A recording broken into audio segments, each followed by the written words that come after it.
Hi everyone, knowledge group पे मैं प्रियंका आपका स्वागत करती हूँ। और जैसा कि यूपी टेट में हम प्राइमरी के लिए ग्रामर का सेक्शन लेके आए हैं। ग्रामर के सेक्शन में पार्ट ऑफ स्पीच में हमारा जो चैप्टर है प्रीपोजिशन चल रहा है, ठीक है।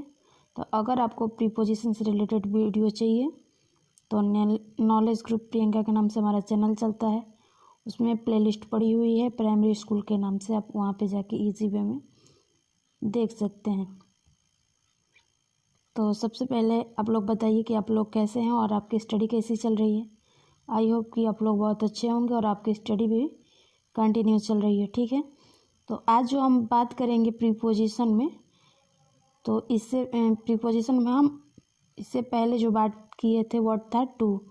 तो टू से रिलेटेड जितने भी हिंदी में अर्थ प्लस एग्जाम्पल निकले थे, हम उसको एक एक करके आपको आसान तरीके में समझाने का प्रयास की, ठीक है।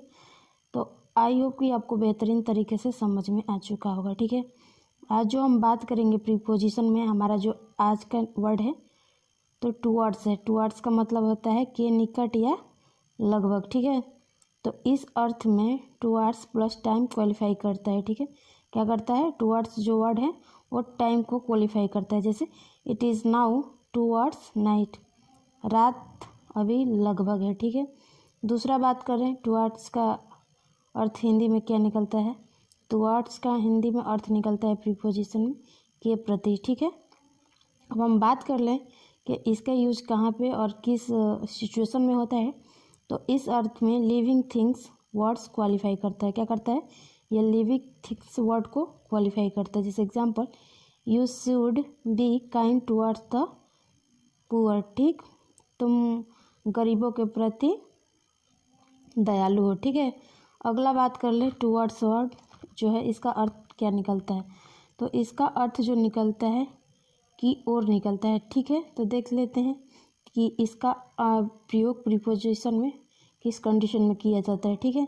तो इस अर्थ में टुवर्ड्स प्लस नाउन सेंटेंस में ऑब्जेक्ट के रूप में तथा समान फ्रेज के रूप में लिखा जाता है, ठीक है।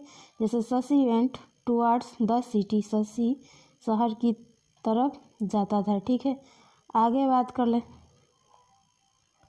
ठीक है। जैसे फ्रेज में भी इसका यूज़ होता है। जैसे toward the city there where many institution, ठीक है।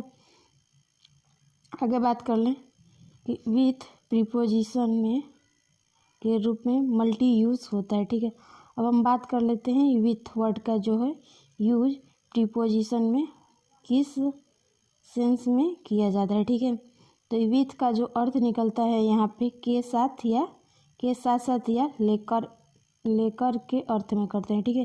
जैसे एग्जाम्पल है कि Ram went to Banarasi with his friend, Ram जो है अपने मित्र के पास बनारस गया, ठीक है।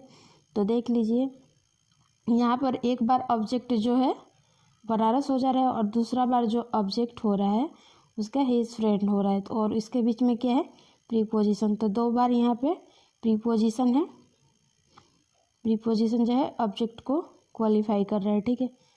तो ये हो गया ना डबल प्रीपोजिशन का यूज़, ठीक है। अब हम आगे बात करें विथ का। तो इसका अर्थ हिंदी में निकलता है के रहते हुए भी और के बावजूद के अर्थ में करते हैं, ठीक है। अब देख लेते हैं प्रीपोजिशन में इसका जो यूज होता है किस कंडीशंस में होते हैं, ठीक है। तो इस अर्थ में विथ का प्रयोग वाक्य के प्रारंभ में करते हैं, क्योंकि विथ जो है इंस्पाइट ऑफ हो जाता है। क्या हो जाता है? इंस्पाइट का मतलब होता है बावजूद, जैसे, ठीक है।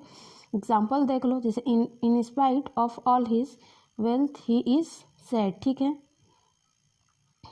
दूसरा बात कर ले कि विथ का अर्थ जो क्या निकलता है। तो मतलब विथ का जो अर्थ निकलता है सी या कारण प्रदर्शित करता है। जैसे Ram was travelling with fair, ठीक है।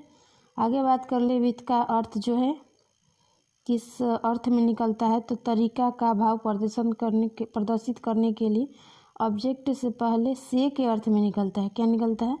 से के अर्थ में। जैसे इंडियन सोल्जर्स फाइट विथ करेज, भारत सैनिक जो है बहुत साहस के साथ क्या करते हैं? युद्ध करते हैं। आगे बात कर ले युद्ध का अर्थ क्या निकलता है। तो विथ का आगे अर्थ जो निकलता है प्रीपोजिशन में सहमति, गुण, विशेषता के शब्दों का व्याख्या होता है। जैसे he was agree with for marriage, ठीक।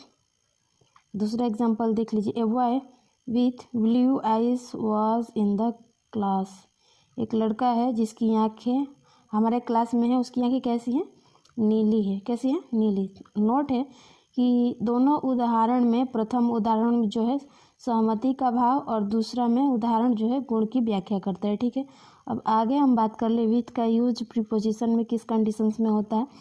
तो इसका अर्थ जो निकलता है से या के द्वारा होता है। ठीक है, अब बात कर ले इसमें आगे। तो अर्थ में प्रीपोजिशन के रूप में किसी इंस्ट्रूमेंट से पहले तब करते हैं जब उस इंस्ट्रूमेंट की सहायता से कोई कार्य किया जाए। इंस्ट्रूमेंट मतलब क्या होता है? औजार होता है। जैसे Mohan cuts a mango with knife. Mohan जो है चाकू से क्या कर रहा है? आम को काट रहा है। ठीक है, इसमें नोट है आगे कि यदि पेंसिल शब्द का प्रयोग सिंगुलर अनकाउंटेबल नाउन के रूप में होगा तो इसके पहले ए या एन का प्रयोग हम नहीं होता है। ठीक है, और इस स्थिति में यदि ए या एन नहीं लिखा है तो प्रीपोजिशन इन क्वालिफाई करेगा। क्या करेगा? इन क्वालिफाई करेगा। तथा यदि ए या एन लिखा हो तो प्रीपोजिशन हमारा क्या क्वालिफाई करेगा? तो विथ क्वालिफाई करेगा। ठीक है, अब इससे रिलेटेड कुछ एग्जाम्पल देख लेते हैं। एग्जाम्पल है जैसे Ram rights with a pencil. ठीक है, तो विथ क्या है? प्रीपोजिशन है, और पेंसिल क्या है? सिंगुलर काउंटेबल नाउन है। तो देख लीजिए, सिंगुलर काउंटेबल नाउन से पहले प्रीपोजिशन का यूज हुआ है। ठीक है, दूसरा एक एग्जाम्पल देख लो, जैसे राम राइट्स विथ पेन। तो हमारा सेंटेंस जो है गलत हो जाएगा क्योंकि यहाँ पे सिंगुलर अनकाउंटेबल का यूज हुआ है। ठीक है, आगे एग्जाम्पल में बात कर ले, Ram writes in pencil ink या कलर। तो तीनों जो क्या है? सिंगुलर अनकाउंटेबल नाउन है, उससे पहले हमारा प्रीपोजिशन का यूज हुआ है। ठीक है, तो इस तरह हमारा सेंटेंस जो है बिल्कुल करेक्ट है। ठीक है, आगे बात कर ले वर्ड है। तो आगे वर्ड जो यूज होगा प्रीपोजिशन में आफ्टर। ठीक है, प्रीपोजिशन में तो आफ्टर के अर्थ जो निकलता है हिंदी में के बाद निकलता है। अब बात कर लेते कि आफ्टर का यूज जो होता है प्रीपोजिशन में किस कंडीशंस में होते हैं और कैसे होते हैं। ठीक है, तो हम बात करें तो इस अर्थ में after plus time expressing word या प्लेस एक्सप्रेसिंग वर्ड लिखते हैं। जैसे एग्जांपल है कि I want there after 5 days। तो देख रहे हैं ना, यहाँ 5 days यानी 5 दिनों की बात हुई है। दूसरा एग्जांपल देख लीजिए, जैसे वाराणसी कम्स आफ्टर सारनाथ। ठीक है, तो यहाँ पे जो बात हो रही है स्पेस के प्लेस एक्सप्रेसिंग वर्ड का बात हो रही है। ठीक है, तो पहले में जो बात हुआ हम टाइम एक्सप्रेसिंग वर्ड के बारे में बात की और दूसरे में जो बात की है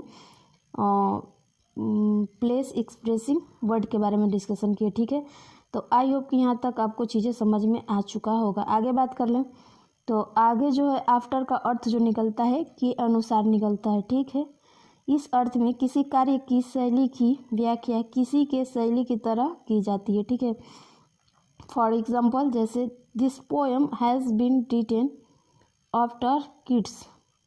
यह कविता लिखी गई किसी के अनुसार। नोट है यहाँ पर after equal to according to आवश्यक है लेकिन रिप्लेस नहीं करेगा क्योंकि आफ्टर मात्र एक प्रीपोजिशन है जबकि अकॉर्डिंग टू प्रीपोजिशन क्या है? फ्रेज है। ठीक है, आगे वर्ड है जो इसमें बिफोर। हम बिफोर का यूज़ देख लेते हैं प्रीपोजिशन में किस सेंस और किस कंडीशंस में होता है। तो इसका अर्थ जो निकलता है से पहले निकलता है। क्या निकलता है? से पहले। इस अर्थ में यह समय की अभिव्यक्ति करता है लेकिन नाउन के पहले लिखा जाता है। जैसे I take meal before going to wall. ठीक है, अब इससे रिलेटेड और देख लेते हैं और बिफोर से रिलेटेड।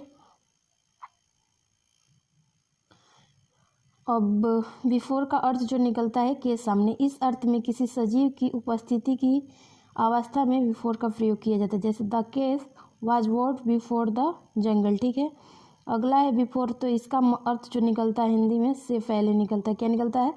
से पहले। इस अर्थ में समय सूचक संज्ञा के पहले बिफोर का प्रयोग करते हैं। जैसे complete your task before 10 o'clock, मतलब 10 बजे से पहले आपका जो काम है कंप्लीट हो जाएगा, पूरे तरीके से कंप्लीट हो जाए। ठीक है, आगे वर्ड है एलॉग। एलॉग को मतलब होता है किनारे किनारे मतलब। ठीक है, तो इस अर्थ में ऑब्जेक्टिव के स्थान सूचक संज्ञा के पहले एलॉग का प्रयोग करते हैं। जैसे he was walking along the river, वह नदी के किनारे क्या कर रहा है? टहल रहा है। अगला बात कर लें कि अलॉन्ग विथ का अर्थ जो निकलता है प्रीपोजिशन में के साथ निकलता है, ठीक है। कंपाउंड फ्रेजल के रूप में अलॉन्ग विथ का प्रयोग व्यक्ति सूचक संज्ञा से पहले करते हैं, ठीक है। जैसे एग्जाम्पल है कि I want to Varanasi along my friends, ठीक है। मैं अपने मित्र के साथ वाराणसी जाऊंगा, ठीक है। आगे वर्ड है अबाउट, तो इसका अर्थ क्या निकलता है? अबाउट का अर्थ निकलता है प्रीपोजिशन में के बारे में या के संबंध में, ठीक है। इस बारे में ऑब्जेक्टिव केस से पहले अबाउट लिखते हैं, चाहे प्रश्नवाचक वाक्य हो या साधारण वाक्य, ठीक है। इसका एग्जाम्पल देख लेते हैं।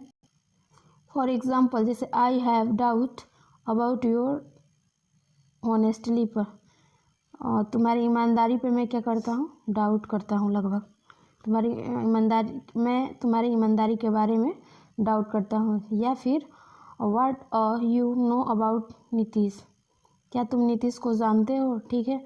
आगे बात कर ले प्रीपोजिशन में अबाउट का अर्थ क्या निकलता है। तो अबाउट का अर्थ जो निकलता है प्रायः करीब, यानी करीब के रूप में ज्ञान सूचक शब्दों या दूरी सूचक शब्दों के पहले करते। जैसे my institute in about 2 kilometre away from here, मेरा जो इंस्टीट्यूट है यहाँ से प्रायः या करीब लगभग 2 किलोमीटर पे है यार। दूसरा एग्जांपल है इट इज़ अबाउट 10 o'clock, प्रायः 10 बज रहे होंगे, ठीक है। अब आगे बात कर ले अबाउट के बारे में कि जब अबाउट का प्रयोग प्राय के अर्थ में प्रयोग करते हैं तो प्रीपोजिशन वर्ब को क्वालिफाई करता है। किसको? वर्ब को। जैसे ही कम्स अबाउट, वह प्राय आता है। नोट है कि अबाउट इक्वल टू मोस्टली होगा, लेकिन फ्रीक्वेंसी होने के कारण वर्ब इक्वल टू प्रीपोजिशन दोनों के स्थान पर सही होता है। प्रीपोजिशन के स्थान पर प्राइमरी होता है, ठीक है। आगे बात कर ले अबाउट का अर्थ क्या निकलता है हिंदी में। तो बाहर के चारों ओर, ठीक है। तो इस अर्थ में अराउंड के सेकेंडली फ्रॉम में भी प्रयोग किया जाता है। जैसे the student were walking about the office, about यहाँ अबाउट मतलब बाहर के चारों तरफ, यहाँ अबाउट इक्वल टू अराउंड का यूज़ हुआ है, ठीक है। यहाँ तक आपको चीज़ें समझ में आ चुका होगा। अब हम आगे बात कर लें तो अबाउट +2 प्लस वर्ब का फर्स्ट फॉर्म का प्रयोग तत्कालीन घटित होने वाले कार्य में करते हैं। जैसे she is about to sleep, वह प्राय या करीब वो सोने जा रही है, ठीक है। जैसे she is about to continue her study, वह अपना पढ़ाई जो है कंटिन्यू कर रही है, ठीक है। तो हम बात कर रहे थे अबाउट +2 प्लस वर्ब के फर्स्ट फॉर्म का प्रयोग तत्काल घटित होने वाले कार्य में करते। जैसे she is about to sleep या she is about to continue her study, वह अपना स्टडी जो है प्रत्येक दिन कंटिन्यू करती रहती है, ठीक है। तो आज की क्लास यहीं तक। आई होप कि ये सेक्शन आपको बहुत ज़्यादा पसंद आए। अगर पसंद है तो लाइक शेयर और आप हमारे चैनल को सब्सक्राइब कर लीजिए। अगर प्रीपोजिशन से रिलेटेड और आपको वीडियो चाहिए तो आप हमारे साथ बने रहिए, ठीक है। फिर मिलते हैं नेक्स्ट वीडियो के साथ, तब तक के लिए thank you and take care.